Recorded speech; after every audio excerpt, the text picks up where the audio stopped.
ಸ್ನೇಹಿತರ ನಮಸ್ಕಾರ. ನಾನು ನಿಮ್ಮ ರಾಕೇಶ್ ಆರುಂಡಿ. ದೇವಸ್ಥಾನದ ಒಳಗೆ ಹೋಗಿದ್ದೇ ಮಹಾಪರಾಧವಾಗಿ ಹೋಗಿಬಿಟ್ಟಿದೆ. ದೇವರ ದರ್ಶನವನ್ನು ಪಡೆದಿದ್ದು ಕೂಡ ಅಕ್ಷಮ್ಯ ಅಪರಾಧವಾಗಿ ಬದಲಾಗಿ ಹೋಗಿಬಿಟ್ಟಿದೆ. ದಾವಣಗೆರೆ ಜಿಲ್ಲೆಯ ಚನ್ನಗಿರಿ ತಾಲೂಕಿನ ಬೆಳಲಗೆರೆ ಗ್ರಾಮ ಈಗ ಜಾತಿ ದೌರ್ಜನ್ಯದ ಜ್ವಾಲೆಯಲ್ಲಿ ಬೇಯ್ತಾ ಇರೋದು. ಹಬ್ಬದ ಸಂಭ್ರಮದ ನಡುವೆ ಈ ರೀತಿಯಾದಂಥ ಗಂಭೀರವಾದಂಥ ಘಟನೆ ನಡೆದಿರೋದು. ಕಂಬಕ್ಕೆ ಕಟ್ಟಿ ಹಾಕಿ ದಲಿತ ಯುವಕರ ಮೇಲೆ ಮೃಗಗಳಂತೆ ಮುಗಿಬಿದ್ದುಬಿಟ್ಟಿದ್ದಾರೆ ಮೇಲ್ವರ್ಗದ ಕ್ರೂರಿಗಳು. 21ನೇ ಶತಮಾನದಲ್ಲೂ ಕೂಡ ಜೀವಂತವಾಗಿರ್ತಕ್ಕಂಥ ಈ ಜಾತಿ ತಾರತಮ್ಯದ ಅನಿಷ್ಟ ಬೇಲಿಯ ಬಗ್ಗೆ ಬಹಳಷ್ಟು ಆಕ್ರೋಶಗಳು ಕೇಳಿ ಬರ್ತಾ ಇದ್ದಾವೆ. ಹಾಗಾದರೆ ಬೆಳಲಗೆರೆ ಗ್ರಾಮದಲ್ಲಿ ಶುಕ್ರವಾರ ರಾತ್ರಿ ನಡೆದಂಥ ಆ ಘಟನೆಯ ಕಂಪ್ಲೀಟ್ ರಿಪೋರ್ಟ್ ಇಂಚಾಗಿ ನೋಡ್ತಾ ಹೋಗೋಣ. ನೋಡಿ, ಈ ಘಟನೆ ನಡೆದಿದ್ದು ಜುಲೈ 31ರ ಶುಕ್ರವಾರ ರಾತ್ರಿ. ಬೆಳಲಗೆರೆ ಗ್ರಾಮದಲ್ಲಿ ಹಬ್ಬದ ಸಂಭ್ರಮ ಮನೆ ಮಾಡಿತ್ತು. ಇಡೀ ಊರೇ ದೇವಸ್ಥಾನದ ಮುಂದೆ ನಡೆದಿತ್ತು. ಇದೇ ವೇಳೆ ದಲಿತ ಸಮುದಾಯದ 5-6 ಯುವಕರು ಭಕ್ತಿಯಿಂದ ದೇವರ ದರ್ಶನವನ್ನು ಪಡೀಲಿಕ್ಕೆ ದೇವಸ್ಥಾನದ ಒಳಗೆ ಹೆಜ್ಜೆ ಇಡ್ತಾರೆ ಅಷ್ಟೇ. ಅಲ್ಲಿ ನೆರೆದಿದ್ದಂತಹ ಮೇಲ್ವರ್ಗದ 20ಕ್ಕೂ ಹೆಚ್ಚು ಜನರ ಗುಂಪಿಗೆ ಈ ಜಾತಿಯ ಅಹಂಕಾರ ನೆತ್ತಿಗೆ ಏರ್ಬಿಡುತ್ತೆ. ಅವರವರ ವಾಟ್ಸಪ್ಗಳಲ್ಲಿ ಕಮ್ಯುನಿಕೇಟ್ ಮಾಡ್ಕೊಳ್ತಾರೆ, ಫೋನ್ ಕಾಲ್ಗಳನ್ನು ಮಾಡ್ಕೊಳ್ತಾರೆ. ಅದಾದಮೇಲೆ ಶುರುವಾಗಿದ್ದು ರಾದ್ಧಾಂತ. ನಮ್ಮ ದೇವಸ್ಥಾನದ ಒಳಗೆ ನೀವು ಹೇಗೆ ಬರ್ತೀರಿ ಅಂತ ಗಲಾಟೆಯನ್ನು ಶುರು ಮಾಡ್ತಾರೆ. ಜಾತಿ ನಿಂದನೆಯನ್ನು ಮಾಡ್ತಾ ಆ ಯುವಕರನ್ನು ದರದರನೆ ಎಳ್ಕೊಂಡು ಹೋಗಿ ಕಂಬಕ್ಕೆ ಕಟ್ಟಿ ಹಾಕಿಬಿಡ್ತಾರೆ.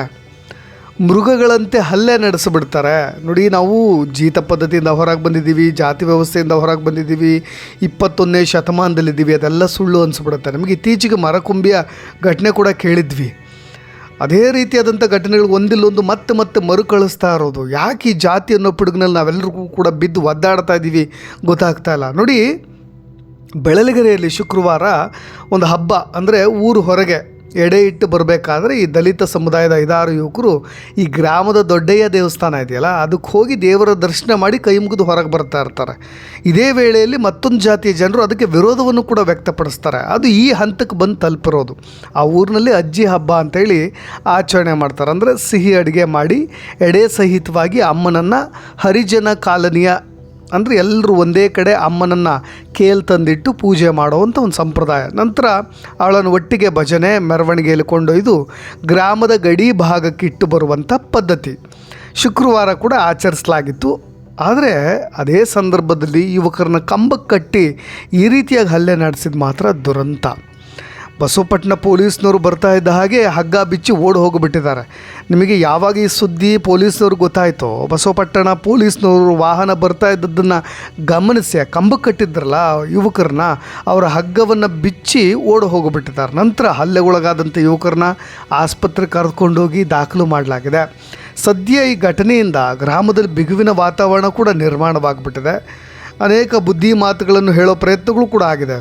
ಒಂದು ಕಡೆ ಆ ಯುವಕರು ಕಂಬಕ್ಕೆ ಕಟ್ಟಿ ಥಳಿಸಲಾಗಿತ್ತಲ್ಲ, ಆ ಯುವಕರ ಆಕ್ರಂದನ ಕೂಡ ಮುಗಿಲು ಮುಡ್ತಾ ಇದ್ದಂತೆ ಪೊಲೀಸರು ಕೂಡ ಎಚ್ಚೆತ್ತುಕೊಂಡು ಬಿಟ್ಟಿದ್ದಾರೆ.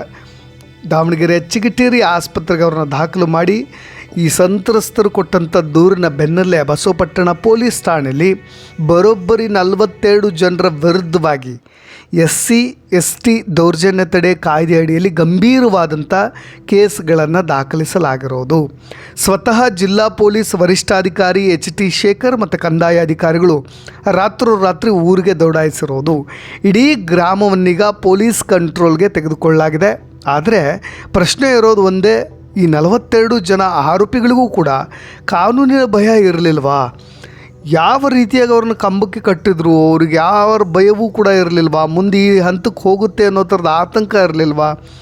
ಇವೆಲ್ಲವೂ ಕೂಡ ಪ್ರಶ್ನೆ ಮೂಡುತ್ತೆ. ನೋಡಿ, ಒಂದು ಕಡೆ ಈ ಬೆಳಲಗೆರೆ ದೌರ್ಜನ್ಯ ಪ್ರಕರಣದಲ್ಲಿ ಈಗ ಒಂದೊಂದೇ ಶಾಕಿಂಗ್ ಸತ್ಯಗಳು ಕೂಡ ಹೊರಗೆ ಬರ್ತಾ ಇರ್ತದೆ ಒಂದೊಂದಾಗಿ. ಅದು ಕೇವಲ ಸಣ್ಣ ತಳ್ಳಾಟ ಮುಟ್ಟಾಟ ಆಗಿರಲಿಲ್ಲ, ಅದು ವ್ಯವಸ್ಥಿತವಾಗಿ ನಡೆದಂಥ ಕ್ರೌರ್ಯ ಅನ್ನೋದು ಸಾಬೀತಾಗ್ತಾ ಇರೋದು. ನಿಮಗೆ ದೇವರ ದರ್ಶನಕ್ಕೆ ಹೋದಂಥ ದಲಿತ ಯುವಕರನ್ನ ಪ್ರಾಣಿಗಳ ಥರ ಹಗ್ಗದಿಂದ ಕಟ್ಟಿ ಮನಸ್ಸೋ ಇಚ್ಛೆ ಥಳಿಸಲಾಗಿರೋದು. ಹಬ್ಬದ ಸಂಭ್ರಮದಲ್ಲಿದ್ದಂಥ ಯುವಕರು ಜೀವ ಭಿಕ್ಷೆಗಾಗಿ ಅಳುತ್ತಾ ಇದ್ದರೂ ಕೂಡ ಅಲ್ಲಿ ನೆರೆದಿದ್ದಂಥ ಕ್ರೂರಿಗಳ ಮನಸ್ಸಿಗೆ ಮಾತ್ರ ಕರಗಿಲ್ಲ. ದೇವಸ್ಥಾನದ ಪಾವಿತ್ರತೆಯ ಹೆಸರಿನಲ್ಲಿ ಅಸಹಾಯಕರ ಮೇಲೆ ಅಟ್ಟಹಾಸವನ್ನು ಮೆರೆದುಬಿಟ್ರಲ್ಲಪ್ಪ ಅಂತ ಹೇಳಿ ದಲಿತರು ಕಣ್ಣೀರು ಇಡ್ತಾ ಇರೋದು. ಇಷ್ಟೆಲ್ಲ ಅನಾಹುತ ನಡೆದರೂ ಕೂಡ ಹಲ್ಲೆಕೋರರ ಉದ್ದಟತನ ಮಾತ್ರ ಕಮ್ಮಿ ಆಗಿಲ್ಲ.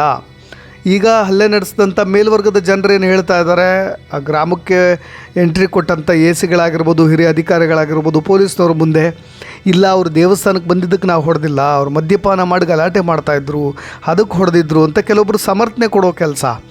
ಈ ನೀಚ ಕೃತ್ಯಕ್ಕೆ ಕುಡಿತದ ನೆಪವನ್ನು ಒಡ್ಡಿ ಸಮರ್ಥಿಸಿಕೊಳ್ಳಲಿಕ್ಕೆ ನೋಡ್ತಾ ಇದ್ದಾರೆ. ಆದರೆ ಇವರ ಸುಳ್ಳು ವಾದಕ್ಕೆ ಜಿಲ್ಲಾಡಳಿತ ಕೂಡ ಸರಿಯಾಗಿ ಚಾಟಿ ಬೀಸಿದೆ. ಮದ್ಯಪಾನ ಮಾಡಿದರೆ ಪೊಲೀಸ್ನವ್ರಿಗೆ ದೂರು ನೀಡಬೇಕಿತ್ತೆ ಹೊರತು ಕಂಬಕ್ಕೆ ಕಟ್ಟಿ ಹಾಕಿ ನೀವು ಕಾನೂನನ್ನು ಕೈಗೆತ್ತಿಕೊಳ್ಳಲಿಕ್ಕೆ ಯಾರು ಅಧಿಕಾರ ಕೊಟ್ಟರು ನಿಮಗೆ ಅಂತ ಮತ್ತೆ ರೊಚ್ಚಿಗೆ ಹೇಳ್ತಾ ಇರೋದು. ನೋಡಿ, ಗ್ರಾಮದಲ್ಲಿ ಸದ್ಯಕ್ಕೆ ಬೂದಿ ಮುಚ್ಚಿದಂಥ ಕೆಂಡದಂಥ ವಾತಾವರಣ ಇದೆ. ಸ್ಥಳಕ್ಕೆ ಭೇಟಿ ಕೊಟ್ಟಿರ್ತಕ್ಕಂಥ ಅಧಿಕಾರಿಗಳು ಇಡೀ ಊರಿಗೆ ಸಂವಿಧಾನದ ಅಡಿ ಇರತಕ್ಕಂಥ ಸಮಾನ ಹಕ್ಕಿನ ಕಟು ಸತ್ಯವನ್ನು ಮನವರಿಕೆ ಮಾಡಿಕೊಟ್ಟಿದ್ದಾರೆ.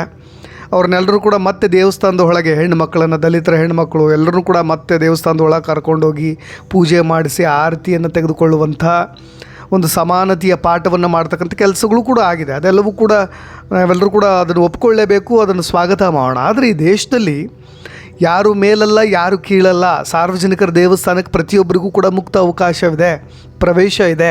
ಜಾತಿ ತಾರತಮ್ಯ ಮಾಡಿದರೆ ಜೈಲು ಕಂಬಿ ಎಣಿಸಬೇಕಾಗತ್ತೆ ಅಂತ ಖಡಾಖಂಡಿತವಾಗೂ ಕೂಡ ಎಚ್ಚರಿಕೆಯನ್ನು ಪೊಲೀಸರು ಕೂಡ ಕೊಡೋ ಪ್ರಯತ್ನವನ್ನು ಮಾಡಿದ್ದಾರೆ.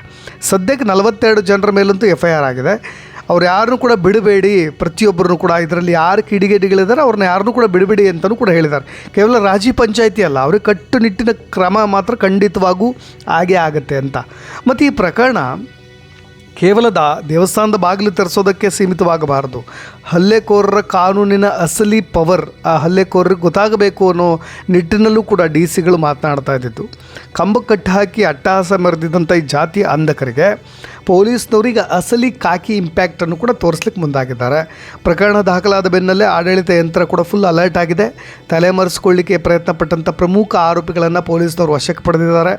ಹಲ್ಲೆ ನಡೆಸಿ ನಾವು ಆರಾಮಾಗಿರ್ಬೋದು ಅಂದ್ಕೊಂಡಿದ್ದವರ ಅಹಂಕಾರವನ್ನು ಕೂಡ ಕಾಕಿ ಪಡೆ ಈಗ ನುಚ್ಚು ನೂರು ಮಾಡಲಿಕ್ಕೆ ಸಜ್ಜಾಗಿದೆ. ಬರೀ ಅಷ್ಟೇ ಅಲ್ಲ, ಘಟನೆ ನಡೆದ ರಾತ್ರಿ ಯಾರೆಲ್ಲ ಅಲ್ಲಿ ಸಕ್ರಿಯವಾಗಿದ್ದರು, ಹಲ್ಲೆಗೆ ಪ್ರಚೋದನೆ ನೀಡಿದಂಥ ಸೂತ್ರಧಾರರು ಯಾರು ಅನ್ನೋದನ್ನು ಕೂಡ ಪತ್ತೆ ಹಚ್ಚಲಿಕ್ಕೆ ಬಸವಪಟ್ಟಣ ಪೊಲೀಸ್ನವರು ವಿಶೇಷ ತನಿಖಾ ತಂಡವನ್ನು ಕೂಡ ರಚನೆ ಮಾಡಿದ್ದಾರೆ.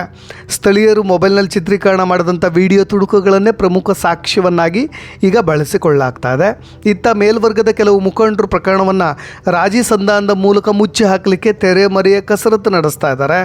ಆದರೆ ದಲಿತ ಸಂಘಟನೆಗಳು ಮಾತ್ರ ಸಂತ್ರಸ್ತ ಯುವಕರು ನಮಗೆ ಯಾವುದೇ ಸಂಧಾನ ಬೇಡ, ನಡು ರಸ್ತೆಯಲ್ಲಿ ನಮಗೆ ಅಪಮಾನ ಮಾಡಿದವರಿಗೆ ಕಾನೂನಾತ್ಮಕ ಶಿಕ್ಷೆ ಆಗಲೇಬೇಕು ಅಂತ ಪಟ್ಟು ಹಿಡಿದು ಕೂತಿದ್ದಾರೆ.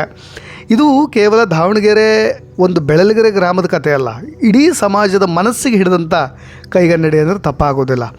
ನಾವು ಚಂದ್ರನ ಮೇಲೆ ಜಾಗ ಹುಡುಕ್ತಿದ್ದೀವಿ, ಮಂಗಳ ಗ್ರಹಕ್ಕೆ ಎಂಟ್ರಿ ಕೊಡ್ತಾ ಇದ್ದೀವಿ, ಅಲ್ಲಿ ನೀರು ಹುಡುಕ್ತಾ ಇದ್ದೀವಿ, ಅನ್ಯ ಗ್ರಹದಲ್ಲಿ ಎಲ್ಲೆಲ್ಲೋ ಕಾಲಿಟ್ಟು ವಿಜ್ಞಾನ ಬೆಳೆದಿದೆ ಅಂತ ಹೇಳ್ತಾ ಇದ್ದೀವಿ, ತಂತ್ರಜ್ಞಾನದಲ್ಲಿ ಜಗತ್ತನ್ನೇ ಆಳ್ತಾ ಇದ್ದೀವಿ ಅಂತ ಕೊಚ್ಕೊಳ್ತಾ ಇದ್ದೀವಿ. ಆದರೆ ಅದೇ ಹೆಮ್ಮೆಯ ಬೆನ್ನ ಹಿಂದೆ ಜಾತಿ ಎಂಬ ಕಡು ಕತ್ತಲೆಯ ಅನಿಷ್ಟವನ್ನು ಇವತ್ತು ಕೂಡ ನಾವು ಪೋಷಣೆ ಮಾಡ್ಕೊಂಡು ಬರ್ತಾಯಿದ್ವಿ. ಹೆಗಲಿ ಹೊತ್ಕೊಂಡು ಓಡಾಡ್ತಾ ಇದ್ದೀವಿ.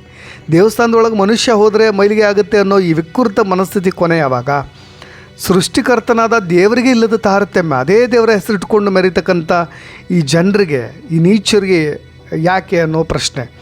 ಕಾನೂನಿನ ಭಯದಿಂದ ದೇವಸ್ಥಾನದ ಬಾಗಿಲನ್ನು ನಾವು ಬಲವಂತವಾಗಿ ತರಿಸ್ಬೋದು, ಆದರೆ ಜನರ ತಲೆಯಿಂದ ನೂರಾರು ವರ್ಷಗಳಿಂದ ತುಂಬಿಕೊಂಡಿರ್ತಕ್ಕಂಥ ಜಾತಿ ಅಂಧಕಾರದ ಬೇಲಿಯನ್ನು ಕತ್ತರಿಸೋದು ಯಾವಾಗ? ಅದು ನೆನ್ಪಿಡಬೇಕು, ಅದನ್ನು ಅರ್ಥ ಮಾಡ್ಕೊಳ್ಬೇಕು. ಮನುಷ್ಯನನ್ನು ಪ್ರೀತಿಸದ, ಗೌರವಿಸದ ಯಾವುದೇ ಧರ್ಮವೇ ಅಲ್ಲ ಅನ್ನೋದು ನನ್ನ ಅಭಿಪ್ರಾಯ. ಕಂಬ ಕಟ್ಟು ಹಾಕಿದ್ದು ಕೇವಲ ದಲಿತ ಯುವಕರನ್ನಲ್ಲ, ಬದಲಿಗೆ ಇಡೀ ದೇಶದ ಸಂವಿಧಾನವನ್ನು ಮತ್ತು ಮಾನವೀಯತೆಯನ್ನು. ಇನ್ನು ಮುಂದಾದರೂ ಜಾತಿ ವ್ಯವಸ್ಥೆಯ ವಿಷದ ಬೇರುಗಳನ್ನು ಸಮಾಜದಿಂದ ಕಿತ್ತೊಗಿಬೇಕು.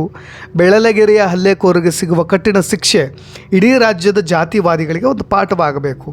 ಆಗಷ್ಟೇ ದೇಶಕ್ಕೆ ಅಸಲಿ ಸ್ವಾತಂತ್ರ್ಯ ಸಿಕ್ಕ ಹಾಗಾಗತ್ತೆ ಅಂತ ಹೇಳ್ತಾ ನನ್ನ ಈ ಒಂದು ಸ್ಟೋರಿಯನ್ನು ಮುಗಿಸ್ತಾ ಇದ್ದೀನಿ. ನಿಮ್ಮ ಅಭಿಪ್ರಾಯ ಕೂಡ ಇಂಪಾರ್ಟೆಂಟ್ ಆಗುತ್ತೆ, ಅದನ್ನು ಕೂಡ ತಿಳಿಸ್ಬೋದು ಅಂತ ಹೇಳ್ತಾ ಧನ್ಯವಾದ. ನಾನು ನಿಮ್ಮ ರಾಕೇಶ್ ಆರುಂಡಿ.